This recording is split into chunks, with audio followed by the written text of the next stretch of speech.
Hello, my name's Izzy and I'm a tutor on Cambly. In this lesson you'll be learning all about how to tell the difference between the words sit and set.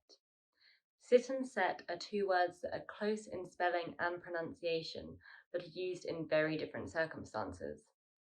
They are very often confused even by native English speakers. Today we will look at the differences in meaning between the two verbs and how they are used, including some examples of their use in sentences. So let's start with sit.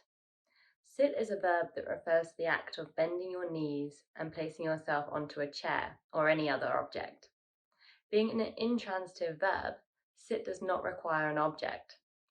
To sit is to take a seat, so you sit down when someone asks you to take a seat. Sit is an irregular verb, so there is a change in its spelling when used in the past tense. Here are some examples of the verb sit. The old man in the queue needs to sit down. We got a chance to sit in the front row at the concert. Now let's look at set.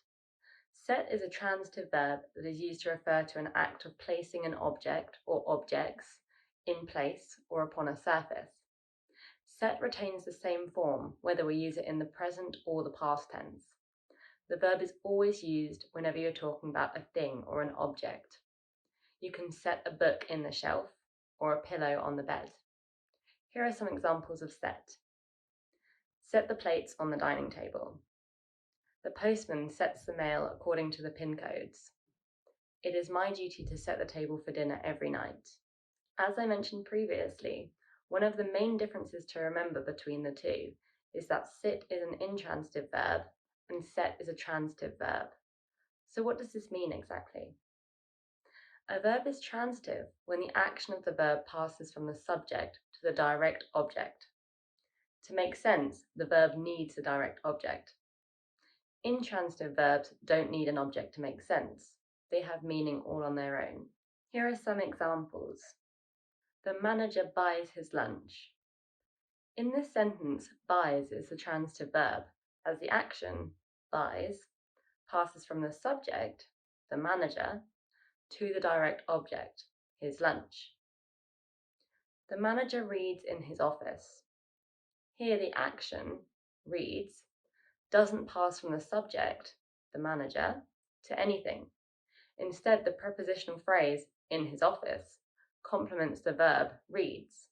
So in this sentence, reads is an intransitive verb. Now that we've had a closer look at intransitive and transitive verbs, let's sum up the key differences between sit and set to help you remember when to use each one. Firstly, the meanings are different. Sit means to be seated, while set means to place an object on a surface.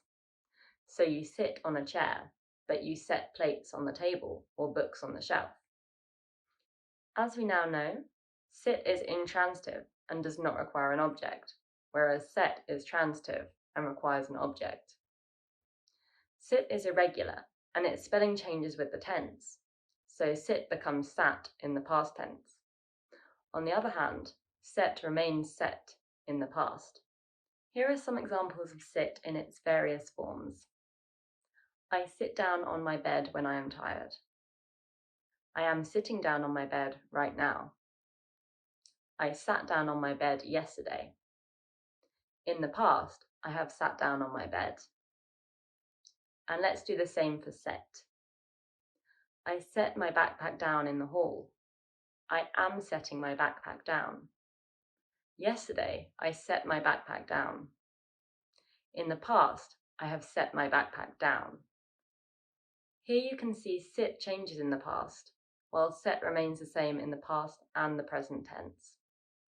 I hope this video has helped you to understand the differences between sit and set. For those of you who are unfamiliar with Cambly, Cambly gives you instant access to friendly native English speakers. You can take English lessons anytime, anywhere, right from your phone or computer. Schedule your next lesson with me using the link below, and thank you so much for watching. Bye!